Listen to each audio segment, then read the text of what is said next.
Hey, what's up, GearsPixel? The DJI Osmo Pocket 3 blew our minds with its 4K video, killer gimbal, and pocket-sized design.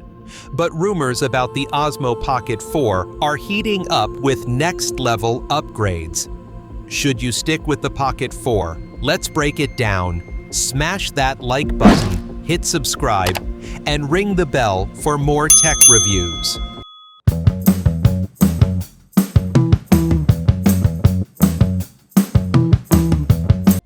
The DJI Osmo Pocket 3, launched in 2023, changed the game for vloggers, travelers, and creators like me. Its 1-inch sensor, flip-out screen, and low-light magic make it a beast. But the Pocket 4, though not out yet, is rumored to bring 10-bit color, 4K 120 FPS, and even splash proofing. Today, we're comparing these two in 4 key areas: image quality, video performance, stabilization, and smart features. Let's dive in.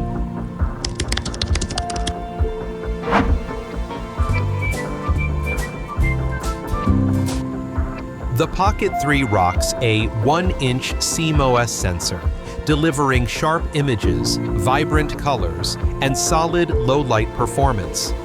I shot Yosemite's Half Dome at dusk, and the details were unreal, with minimal noise. Rumors say the Pocket 4 keeps the same sensor but packs a beefier processor. This could mean better dynamic range, sharper HDR, and smoother gradients. The big rumor? 10-bit color in D-Log-M for the Pocket 4 compared to 8-bit on the Pocket 3. For editors, 10-bit means more flexibility in post, especially for vibrant sunsets or city lights. If you geek out on color grading, the 4 might be your jam. The Pocket 3 shoots buttery 4K at 60 FPS and 240 FPS slow-mo in full HD. I filmed a bike ride through SF's Mission District, and the footage was cinematic. But the Pocket 4 might crank it up to 4K 120 FPS. Imagine slow-mo waves crashing at Yosemite's waterfalls. Higher byte rates could also reduce compression, perfect for busy scenes like SF's Chinatown. Both support 16.9, 11, and 916 for Instagram or TikTok, but the 4 might add auto HDR for punchier highlights and shadows. The Pocket 3's 3-axis gimbal is a lifesaver for shaky walks. I filmed SF's Lombard Street, and it looked like a Steadicam shot, but the Z-axis, up-down bounce, can still feel off when jogging. The Pocket 4 is rumored to tweak this with better software or mechanics, making footage even smoother for fast hikes in Yosemite. DJI might also speed up gimbal tracking for dynamic shots, great for action vlogs. The Pocket 3's active track is solid but can lose you in crowds. I had it slip while filming at SF's Ferry Building. The Pocket 4 might add phase detection autofocus, PDAF, and eye tracking, locking onto your face even if you're dancing at a festival.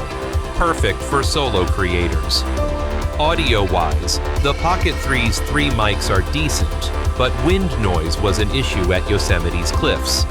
The Pocket 4 could improve wind reduction and add audio zoom, so your voice pops when filming far-off subjects like wildlife. Other rumors? Splash proofing for rainy shoots, a 1/4-inch tripod mount, and longer battery life. Pocket 3 lasts 166 mins at 1080p. These small upgrades could be game changers for outdoor creators.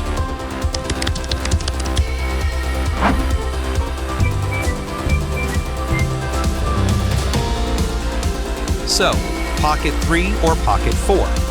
The Pocket 3 is still a champ. Affordable, reliable, perfect for most vloggers. But if you crave 10-bit color, 4K 120 FPS, or weather resistance for your next adventure, the Pocket 4 sounds like a must-have. I'm tempted to wait for those slow-mo shots at Yosemite, What about you? Drop a comment, stick with 3 or wait for 4. Thanks for watching, GearsPixel fam. Want more camera reviews, drone tips, or vlogging hacks? Hit subscribe and the bell. Check the description for Pocket 3 deals and accessories. Catch you in the next one.